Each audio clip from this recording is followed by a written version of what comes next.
سورہ ہود آیت نمبر 109 سے آج ہم نے پڑھنے۔ اعوذ باللہ من الشیطان الرجیم، بسم اللہ الرحمن الرحیم۔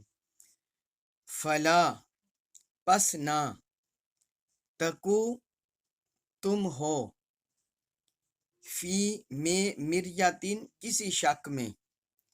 فلا تکو فی مریتن پس اے سننے والے تو کسی شک میں مبتلا نہ ہو، مما ان کے بارے میں یعبدو عبادت کرتے ہیں، ہاؤلائی یہ لوگ، مما یعبدو ہاؤلائی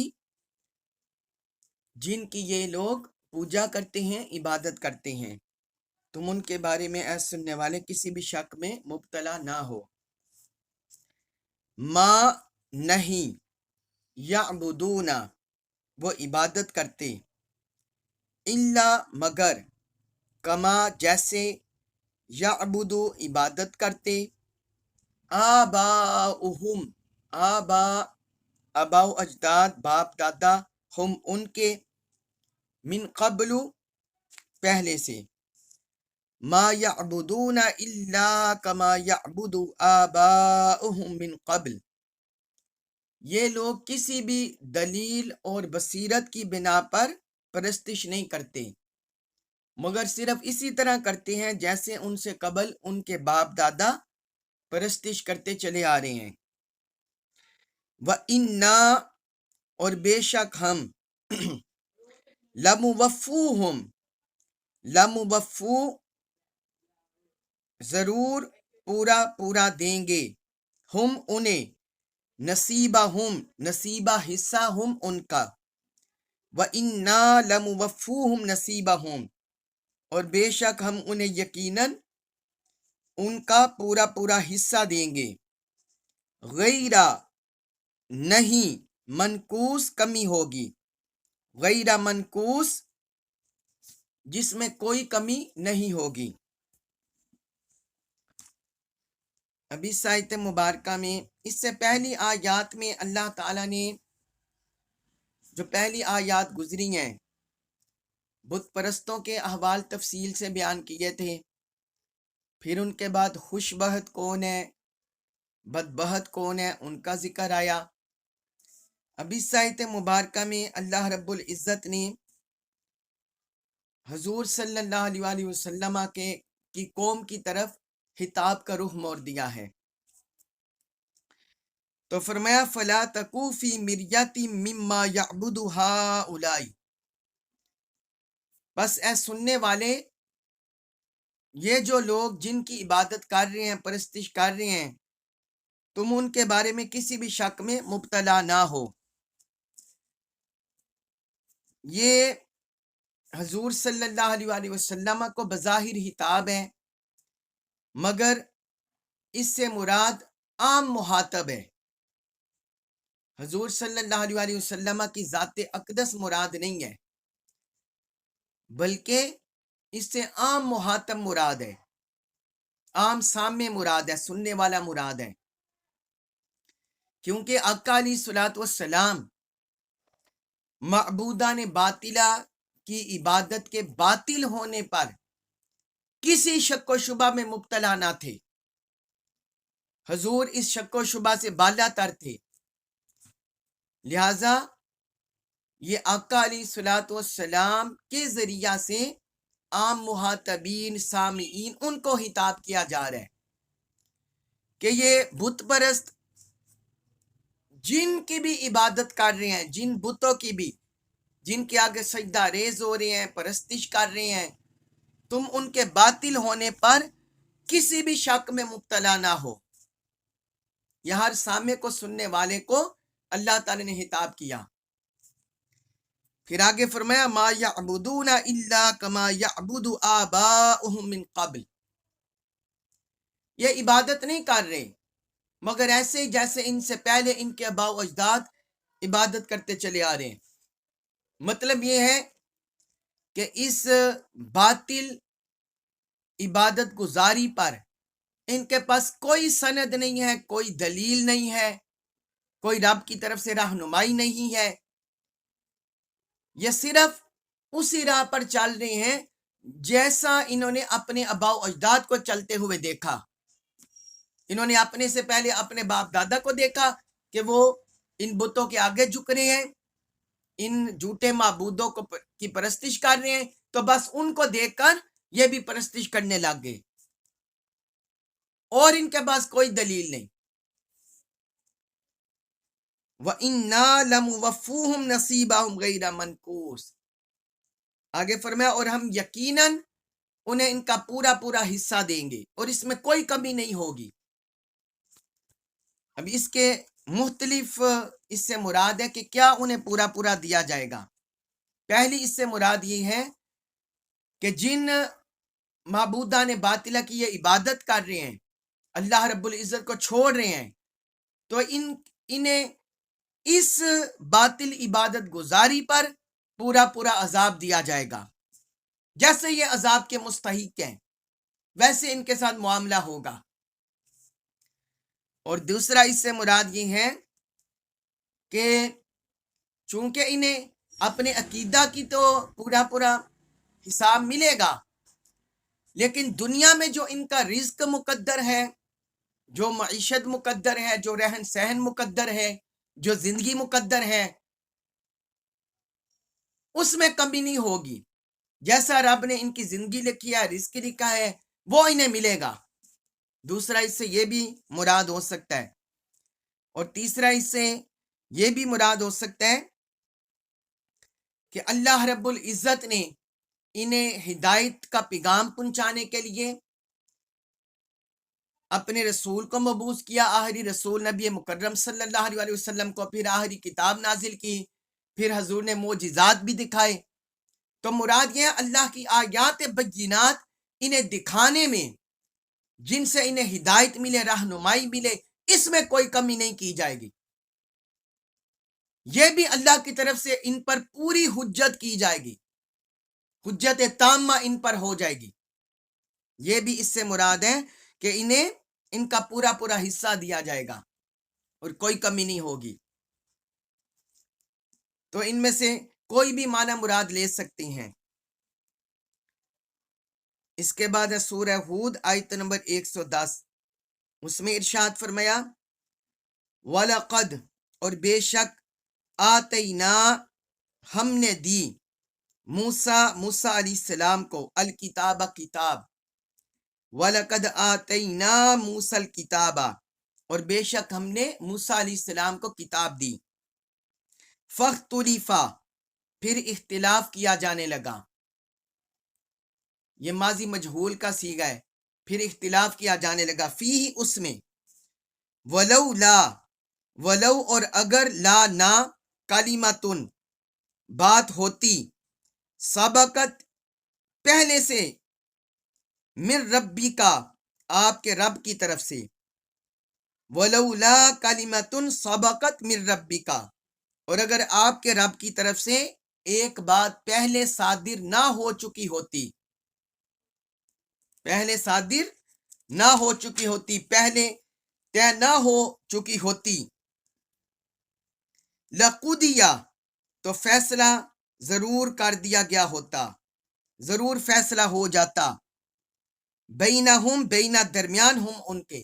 لقضیہ بینہم، تو ان کے درمیان ضرور فیصلہ ہو چکا ہوتا، وَإِنَّهُمْ، وَإِنَّا، اور بے شک ہم وہ، لفی، میں، شکن، شک میں ہے، منہ، اس کے بارے میں، یعنی قرآن کے بارے میں، مریب، زبردست یا اضطراب انگیز، وَإِنَّهُمْ لَفِي شَكٍّ مِّنْهُ مُرِيبٍ، اور وہ یقیناً اس قرآن کے بارے میں اضطراب انگیز شک میں مبتلا ہے، زبردست شک میں مبتلا ہے۔ اب اس آیت مبارکہ میں اللہ رب العزت نے حضرت موسیٰ علیہ السلام کی مثال دی ہے۔ جس طرح حضور صلی اللہ علیہ وسلم کے مخاطبین، سامعین، یعنی اہل مکہ، کفار مکہ، حضور کی دعوت کا انکار کر رہے تھے، آپ کی رسالت کا، آپ پر اتری ہوئی کتاب، اس کا انکار کر رہے تھے، تو اللہ تعالیٰ نے یہ آیت مبارکہ اتار دی کہ جس طرح یہ آپ کا انکار کر رہے ہیں اور آپ پر اتری ہوئی کتاب کا انکار کر رہے ہیں، آپ سے پہلے بھی انبیاء کرام کا انکار ہو چکا ہے اور ان پر اتری ہوئی کتاب کا بھی انکار ہو چکا ہے۔ اس لیے اللہ تعالیٰ نے ساتھ یہ مثال حضرت موسیٰ علیہ السلام کی دے دی۔ تو فرمایا وَلَقَدْ آتَيْنَا مُوسَى الْكِتَابَ فَلَا فَاخْتُلِفَ فِيهِ، اور بے شک ہم نے موسیٰ علیہ السلام کو کتاب عطا کی، پھر وہ اس میں اختلاف کرنے لگے۔ تو یہ ہمیں احادیث مبارکہ سے پتہ چلتا ہے، روایات سے، کہ حضرت موسیٰ علیہ السلام کو تورات عطا کی گئی، تورات لے کر وہ اپنی قوم کے پاس آئے، اللہ پاک نے انہیں بھیجا۔ تو فرمایا پھر وہ اس میں اختلاف کرنے لگے، اس کے احکام میں، کچھ ایمان لے آئے لوگ اور کچھ انکار پر ڈٹ گئے۔ آگے فرمایا وَلَوْلَا كَلِمَةٌ سَبَقَتْ مِن رَبِّكَ لَقُضِيَ بَيْنَهُمْ، اور اگر آپ کے رب کی طرف سے ایک بات پہلے صادر نہ ہو چکی ہوتی تو ان کے درمیان ضرور فیصلہ ہو چکا ہوتا، فیصلہ کر دیا گیا ہوتا۔ اب اس سے کیا مراد ہے کہ اگر آپ کے رب کی جانب سے ایک بات پہلے سے طے نہ ہوتی، نمبر ایک، اب یہ اشارہ ہے کفار مکہ کی طرف، کفار مکہ کی طرف اشارہ ہے۔ تو اس میں پہلا مراد یہ ہے کہ اگر جیسا یہ اس وقت کفر کر رہے ہیں اور اپنے معبودان باطلہ پر ڈٹے ہوئے ہیں اور اللہ کے آخری رسول صلی اللہ علیہ وسلم کا انکار کر رہے ہیں، قرآن کا انکار کر رہے ہیں، تو رب نے فرمایا جس طرح پہلی قومیں مٹا دی گئیں تو اس طرح یہ بھی مٹا دی جاتی، لیکن یہ رب کی طرف سے فیصلہ صادر ہو چکا ہے کہ ان کے عذاب کو قیامت تک مؤخر کیا جائے گا۔ اب اس میں کیا سبب ہے؟ اس میں حضور کی ذات اقدس سبب ہے، کیونکہ اللہ تعالی نے سورۃ الانفال آیت نمبر 33 میں اس میں فرمایا وَمَا كَانَ اللَّهُ لِيُعَذِّبَهُمْ وَأَنْتَ فِيهِمْ، اے حبیب مکرم، اللہ کی یہ شان نہیں کہ ان کو اس حال میں عذاب میں مبتلا کرے جبکہ آپ ان کے اندر تشریف فرما ہے۔ تو حضور کا وجود اقدس، یہ جو سراپا رحمت، جنہیں اللہ رب العزت نے سراپا رحمت بنا کر بھیجا، تو فرمایا آپ کا وجود اقدس، وجود رحمت ان پر عذاب ہونے میں حاوی ہے، ان پر عذاب نازل ہونے میں رکاوٹ ہے۔ تو اللہ رب العزت نے اپنے حبیب کے حیا کی وجہ سے ان کے عذاب کو مؤخر رکھا قیامت تک۔ ایک اس کا یہ سبب ہے، اور دوسرا سبب یہ ہے کہ اللہ رب العزت جو اہل حق کو اور اہل کفر کو، اہل حق کو اور اہل باطل کو، اہل کفر اور اہل ایمان کو اللہ تعالیٰ قیامت کے دن جدا جدا کر دے گا۔ یہ بھی قرآن میں ہے، سورہ یاسین آیت نمبر 59 میں، اس میں اللہ تعالیٰ نے فرمایا وَامْتَازُوا الْيَوْمَ أَيُّهَا الْمُجْرِمُونَ، اے مجرموں آج قیامت کے دن نیک لوگوں سے جدا ہو جاؤ، نیک لوگوں سے جدا ہو جاؤ۔ تو قیامت کے دن ان کے فیصلوں کو مؤخر کر دیا کہ قیامت کے دن انہیں اہل ایمان سے جدا کر دیا جائے گا۔ یہ بھی اس کا ایک سبب ہے۔ اور تیسرا اس کا سبب یہ ہے کہ اللہ رب العزت نے اپنی ذات پر ازراہ کرم، ازراہ لطف و عنایت، اپنے غضب پر اپنی رحمت کو حاوی کر رکھا ہے، غالب کر رکھا ہے، لہذا اس وجہ سے بھی ان کے عذاب کا معاملہ مؤخر کیا گیا۔ تو یہ مختلف اس کے وجوہات ہیں۔ پھر آگے فرمایا وَإِنَّهُمْ لَفِي شَكٍّ مِّنْهُ مُرِيبٍ، فرمایا اور بے شک یہ لوگ اس قرآن کے بارے میں زبردست شک میں مبتلا ہیں، یعنی جس طرح حضرت موسیٰ علیہ السلام کی قوم جو منکر تھی وہ شک میں مبتلا رہے، اللہ کے احکام کے بارے میں، تورات کے بارے میں، حضرت موسیٰ علیہ السلام کی رسالت کے بارے میں، تو فرمایا یہ بھی اسی طرح شک میں مبتلا ہے، مگر پھر بھی اللہ کے کرم کی وجہ سے ان پر عذاب کو ابھی تاخیر دے دی گئی ہے، ٹال دیا گیا ہے، جو میں نے آپ کو وجوہات لکھوا دی۔ اس کے بعد ہے سورہ ہود آیت نمبر 111، اس میں اللہ رب العزت نے ارشاد فرمایا وَإِنَّا، اور بے شک، کُلًّا لَمَّا، ان سب کو، لَيُوَفِّيَنَّهُمْ، لا ضرور، یوفینہ ضرور، پورا پورا بدلہ دے گا، ہم انہیں، ربو کا رب، آپ کا رب، اعمالہم اعمال ہم ان کے، وَإِنَّ كُلًّا لَمَّا لَيُوَفِّيَنَّهُمْ رَبُّكَ أَعْمَالَهُمْ، اور بے شک آپ کا رب ان سب کو ان اعمال کا پورا پورا بدلہ دے گا۔ انہو، بے شک وہ، بما، جو کچھ، یعملون، وہ کر رہے ہیں، خبیر، خوب آگاہ ہے۔ انہو بما یعملون خبیر، وہ جو کچھ کر رہے ہیں یقیناً وہ اس سے خوب آگاہ ہے، یعنی اللہ تعالیٰ اس سے خوب آگاہ ہے۔ ابھی آیت مبارکہ میں اللہ رب العزت نے فرمایا وَإِنَّ كُلًّا لَمَّا لَيُوَفِّيَنَّهُمْ رَبُّكَ أَعْمَالَهُمْ، یہ اللہ رب العزت کی طرف سے وعدہ اور وعید کے بارے میں بڑی جامع آیت ہے۔ فرمایا بے شک آپ کا رب ان میں سے ہر ایک کو ان کے عمل کا پورا پورا بدلہ دے گا۔ مطلب یہ ہے کہ جو اللہ اور اللہ کے رسول پر ایمان لے آیا، یوم آخرت کو مان لیا،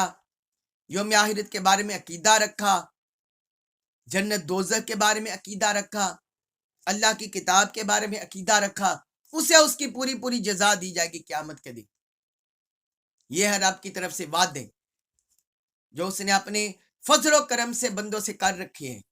وہ محتاج نہیں ہے لیکن اپنے فضل و کرم سے کر رکھے ہیں، لیکن ساتھ ہی اس کے مقابل، اس کے برعکس،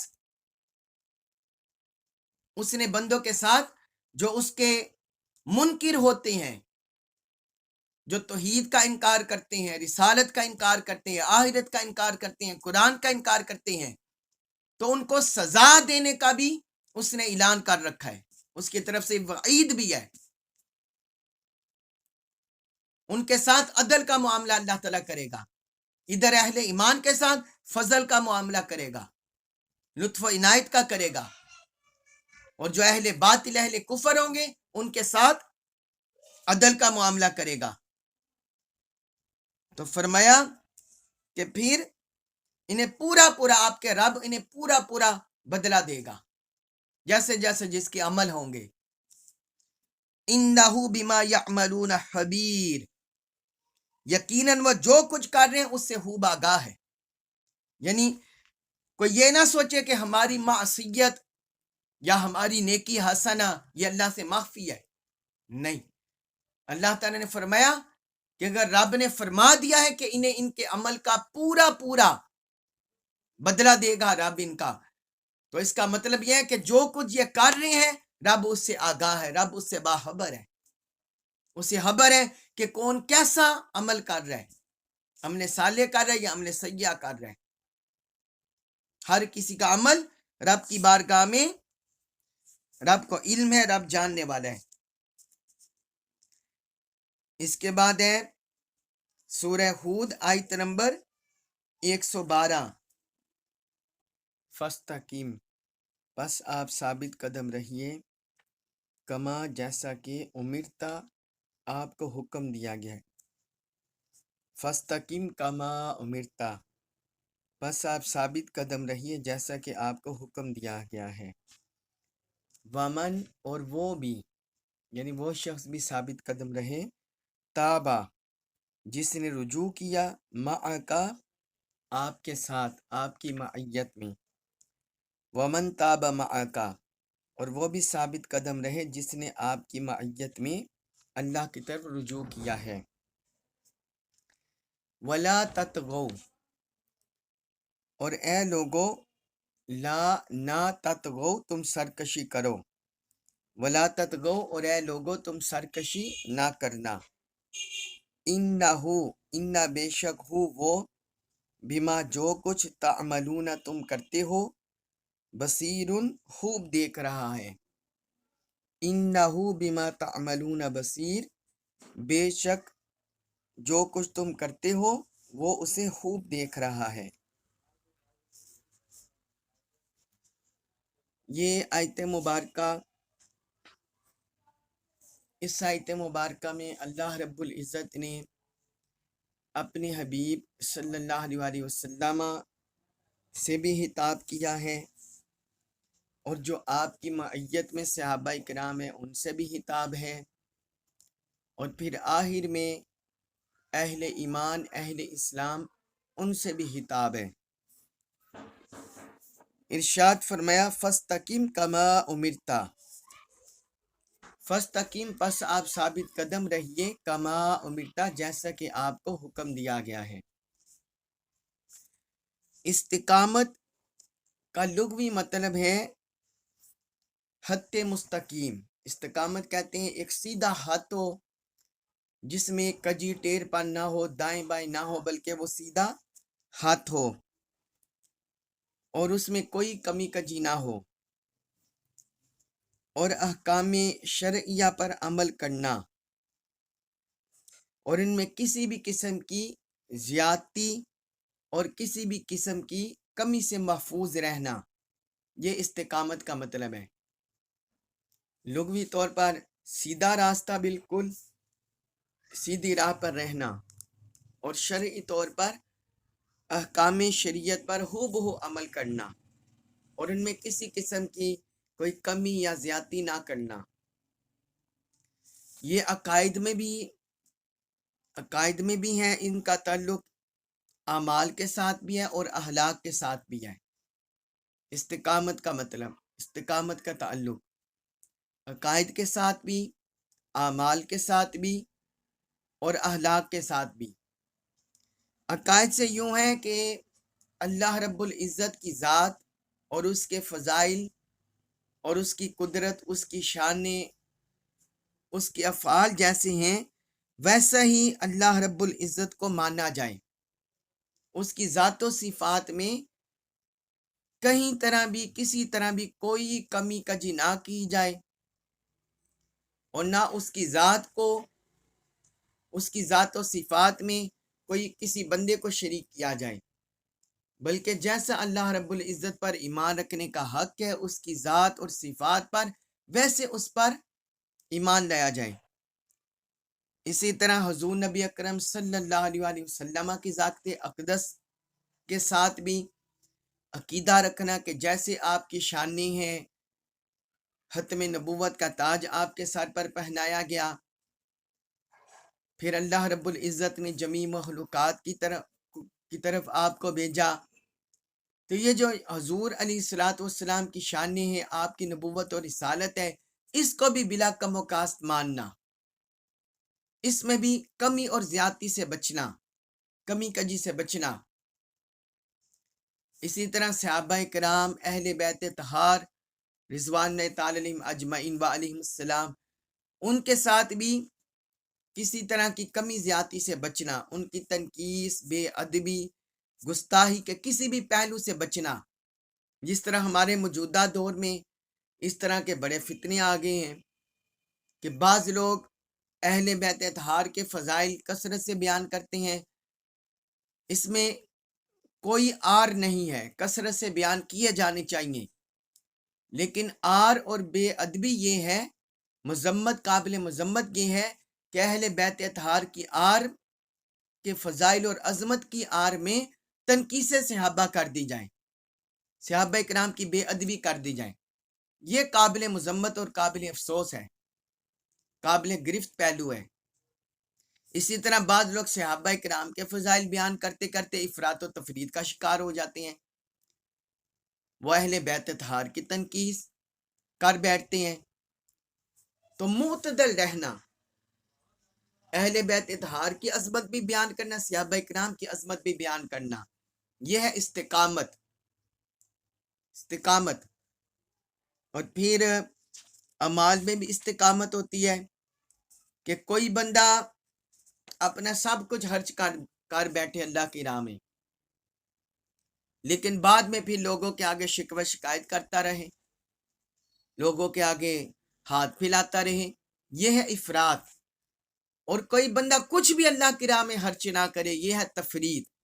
تو بین رہنا، اعمال میں بھی توازن ہونا چاہیے۔ نمازیں ہیں، فرض نمازیں تو ہیں، لیکن نفلی نمازیں اس قدر بندہ نہ پڑھے کہ جو اس پر حقوق العباد ہیں وہ ادا نہ کر سکے۔ اسی طرح نفلی روزوں میں اس طرح مستغرق نہ ہو کہ جو اس کے حقوق العباد، اس کے حقوق والدین اور دیگر جو حقوق ہیں وہ ان سے غافل ہو جائے یا وہ ادا نہ کر سکے۔ تو یہ اعمال میں بھی استقامت ہونی چاہیے۔ پھر اخلاقیات میں بھی اسی طرح ہے کہ بندہ ہر کسی کے ساتھ حسن خلق سے پیش آئے، خوش خلقی سے، نہ اپنے اوپر غصے کو سوار کر لے، نہ نفسیاتی خواہشات کو سوار کر لے۔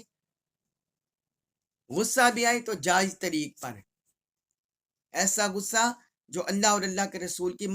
منشا کے مطابق ہو۔ اور جو باقی معاملات ہیں ان میں بھی اسی طرح افراط و تفریط سے بچنا، اسے بولتے ہیں استقامت۔ تو اللہ رب العزت نے اپنے حبیب کو حکم دیا فاستقم کما امرتا، اے حبیب جس طرح آپ کو حکم دیا گیا آپ اسی طرح ثابت قدم رہیے۔ یہ دشمنان اسلام آقا علیہ الصلوۃ والسلام کو جو استقامت کا حکم دیا گیا،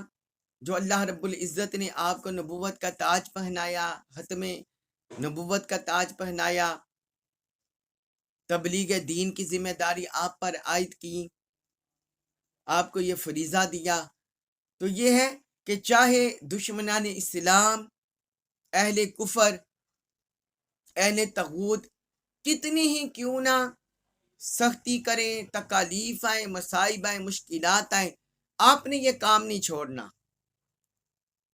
آپ دعوت دین پر کار بند رہتے ہوئے یہ اللہ کا پیغام پہنچاتے رہیں، ان کی طرف سے آنے والی سختیوں تکالیف کی پرواہ نہ کریں۔ یہ گزشتہ انبیاء کرام کے احوال بھی اللہ رب العزت نے اس لیے بیان فرمایا، ان میں ایک منشا یہی تھا۔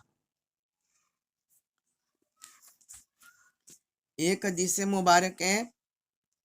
اور یہ استقامت کا سبق ہمیں قرآن میں بھی ملتا ہے ایک اور مقام پر، سورۃ الاحقاف آیت نمبر 13، اس میں اللہ تعالیٰ نے فرمایا ان الذین قالوا ربنا اللہ ثم استقاموا، بے شک جن لوگوں نے کہا ہمارا رب اللہ ہے، ثم استقاموا پھر اس پر مستقیم ہو گئے، پھر انہوں نے استقامت اختیار کر لی۔ مطلب یہ ہے کہ وہ اللہ تعالیٰ کے احکام پر انہوں نے سر جھکا لیا، اللہ کی عبادت، اس کے احکام، اب انہوں نے اپنی مرضی کے تابع زندگی بسر نہیں کی، بلکہ جیسے رب نے حکم دیا ویسے وہ عمل کرتے گئے۔ یہ ہے اللہ تعالیٰ کو ماننا، ربوبیت کو ماننا، ان الذین قالوا ربنا اللہ ثم استقاموا۔ پھر ایک حدیث مبارک ہے حضرت سفیان بن عبداللہ ثقفی رضی اللہ عنہ، وہ بیان کرتے ہیں میں نے حضور صلی اللہ علیہ وسلم سے عرض کیا، پوچھا یا رسول اللہ مجھے اسلام کے متعلق کوئی ایسی بات ارشاد فرمائیں کہ آپ کے بعد میں کسی اور سے سوال نہ کروں، یعنی مجھے کسی اور سے پوچھنے کی حاجت نہ ہو۔ تو آپ صلی اللہ علیہ وسلم نے فرمایا کہو میں اللہ پر ایمان لایا، تم کہو میں اللہ پر ایمان لایا، ثم استقیم پھر اس پر صاحب استقامت بن جاؤ، یعنی اس پر ڈٹ جاؤ، اس پر قائم ہو جاؤ، پھر تمہارے قدم متزلزل نہ ہو پائے، تمہارے قدموں میں لرزش نہ آنے پائے، پھر اپنی ذات پر، اپنے نفس پر اللہ کی حکمرانی کو قائم کر لو۔ یہ صحیح مسلم کی حدیث ہے، حدیث نمبر 38، اور سنن ترمذی میں بھی ہے حدیث نمبر 2410۔ ایک حدیث مبارک ہے، حضرت عبداللہ بن عباس رضی اللہ عنہ نے فرمایا فَاسْتَقِمْ كَمَا أُمِرْتَ، فرماتے ہیں یہ جو آیت مبارکہ ہے فَاسْتَقِمْ كَمَا أُمِرْتَ، کہ آپ ثابت قدم رہیے جیسے حکم دیا گیا ہے۔ اس سے زیادہ شدید اور زیادہ مشقت والی پورے قرآن میں کوئی آیت رسول اللہ صلی اللہ علیہ وسلم پر نازل نہیں ہوئی، یعنی یہ اتنی سخت آیت ہے۔ فرماتے ہیں اس طرح کی کوئی آیت بھی حضور پر نازل نہیں ہوئی۔ اس لیے جب نبی کریم صلی اللہ علیہ وسلم کے اصحاب نے آپ سے پوچھا کہ آپ پر بہت جلدی بڑھاپا آ گیا ہے، یا رسول اللہ آپ پر بڑھاپے کے آثار بڑی جلدی ظاہر ہو گئے ہیں، تو آپ صلی اللہ علیہ وسلم نے فرمایا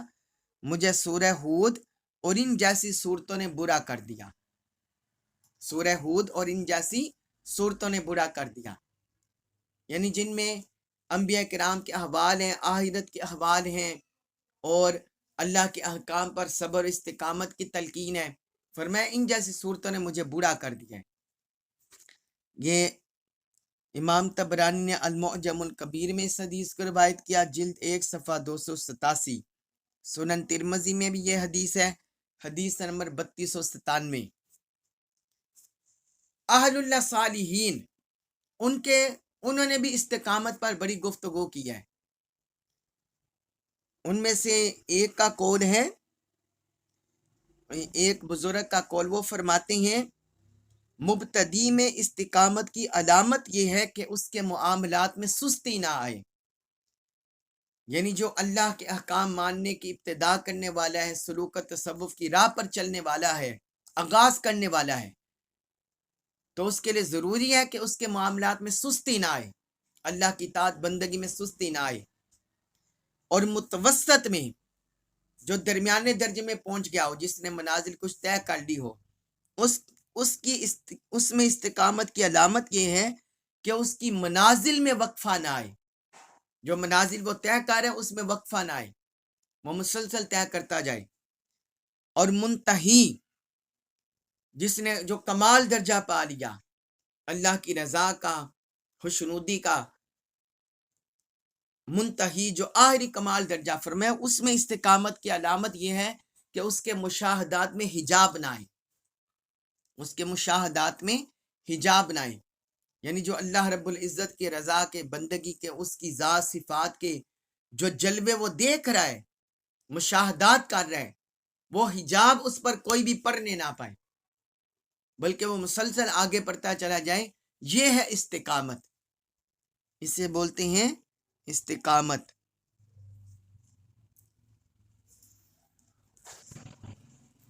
پھر آگے اللہ تعالیٰ نے فرمایا وَمَن تَابَ مَعَكَ، اور جو آپ کے ساتھ ہیں، جنہوں نے رجوع کر لیا آپ کے ساتھ ہیں، وہ بھی صاحبان استقامت بن جائیں، یعنی یہ حضور صلی اللہ علیہ وسلم کو اللہ تعالیٰ نے خطاب کیا، اور جو آپ کے ساتھ جڑے ہوئے ہیں، پہلے صحابہ کرام، پھر بعد میں تابعین، پھر اتباع التابعین، پھر آج تک امت والے، فرمایا جو آپ کے ساتھ ملتا جائے، اسلام میں داخل ہوتا جائے، اللہ کی طرف رجوع کرتا جائے، تو وہ اسی استقامت کی راہ کو اختیار کرے، اس کے معاملات میں سستی، کاہلی، غفلت، شیطان کی پیروی، بے دینی، نفسانی خواہشات کا غلبہ، یہ شامل نہ ہونے پائے، بلکہ وہ استقامت کی راہ اختیار کرے۔ آگے پھر اللہ تعالیٰ نے سارے لوگوں کو حکم دیا وَلَا تَطْغَوْا، اور تم سرکشی نہ کرو، اے لوگو تم اللہ کی، اس کی بندگی کی سرکشی نہ کرو۔ یہاں بعض مفسرین نے تفسیر کرتے ہوئے، ترجمہ کرتے ہوئے ٹھوکر کھائی ہے، انہوں نے یہاں بھی معاذ اللہ کسی نے صحابہ کرام کو شامل کر لیا، کسی نے حضور کی ذات کو بھی شامل کر لیا، تو ایسا سوچنا بھی نہیں چاہیے کہ آقا علیہ الصلوۃ والسلام معاذ اللہ کوئی سرکشی کریں گے۔ اللہ تعالیٰ کے سارے رسول اور انبیاء اللہ کے چنے ہوئے ہوتے ہیں، اور پھر آقا علیہ الصلوۃ والسلام کی ذات اقدس آپ تو سید الامام انبیاء ہیں، سید المرسلین ہیں، تو آپ کے بارے میں گمان بھی نہیں کیا جا سکتا۔ یہ ایمان اپنا ایمان خطرے میں ڈالنا ہے، ایمان سے محروم ہونا ہے۔ تو یہاں حضور سے اور صحابہ سے خطاب نہیں بلکہ عام لوگوں سے خطاب ہے۔ وَلَا تَطْغَوْا، اے لوگو تم سرکشی نہ کرو، اللہ کے باغی نہ بنو۔ اِنَّهُ بِمَا تَعْمَلُونَ بَصِيرٌ، بے شک جو کچھ تم کر رہے ہو وہ اسے خوب دیکھ رہے ہیں، تمہارا ہر عمل اس کی نگاہ میں ہے اور وہ دیکھ رہے ہیں کہ کون رب کی بندگی پر قائم رہتا ہے، کون اس کی بندگی کی طرف آتا ہے اور کون شیطان کی راہ پر چلتا ہے۔ اس کے بعد ہے سورہ ہود آیت نمبر 113، اس میں ارشاد فرمایا ولا اور نہ ترکنو تم جھکو الا طرف الذین ان لوگوں کے ظلموا جنہوں نے ظلم کیا، ولا ترکنو الی الذین ظلموا، اور تم ایسے لوگوں کی طرف مت جھکنا جو ظلم کر رہے ہیں۔ فتمسا تو چھوئے گی کم تمہیں النار آگ، فتمسکم النار ورنہ تمہیں آتش دوزخ آگ چھوئے گی۔ وما اور نہیں ہے لکم لا دیکم تمہارے من دون اللہ من سے دونی علاوہ اللہ اللہ کے، وما لکم من دون اللہ اور تمہارے لیے اللہ کے سوا نہیں ہے من اولیاء کوئی مددگار، ثم پھر لا نہیں تنصرون تمہاری مدد کی جائے گی، ثم لا تنصرون پھر تمہاری مدد بھی نہیں کی جائے گی۔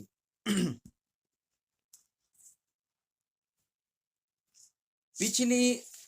آیت کا اختتام ہوا تھا، سارے عام لوگوں سے خطاب اللہ رب العزت نے کیا۔ اب یہ آگے بھی دوسرا حکم سارے لوگوں کو دیا جا رہا ہے، عوام الناس کو، اہل عوام کو اور اہل ایمان کو، اہل اسلام کو، سب لوگوں کو۔ فرمایا ولا ترکنوا الی الذین ظلموا، اور تم نہ جھکو ظالموں کی طرف، فتمسکم النار ورنہ تمہیں آتش دوزخ چھو لے گی، آگ تمہیں چھو لے گی۔ یہ جو ہے لفظ ترکنو، یہ اس کا مادہ ہے رکن، اس کا مادہ رکن ہے، اوریجن ورڈ۔ رکن بولتے ہیں کسی چیز کی اس جانب کو کہتے ہیں جس پر ٹھہرا جاتا ہے، یعنی کسی بھی چیز کی وہ جہت جہاں ٹھہراؤ ہوتا ہے اسے بولتے ہیں رکن۔ امام فخر الدین رازی رحمت اللہ علیہ فرماتے ہیں کہ جس رکون سے رب نے منع فرمایا ہے اس سے مراد ہے ظالموں کا طریقہ، ظالموں کے طریقے پر چلنا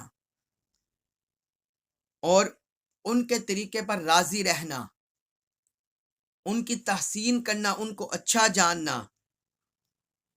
اور ان کے طریقوں کو اچھا سمجھنا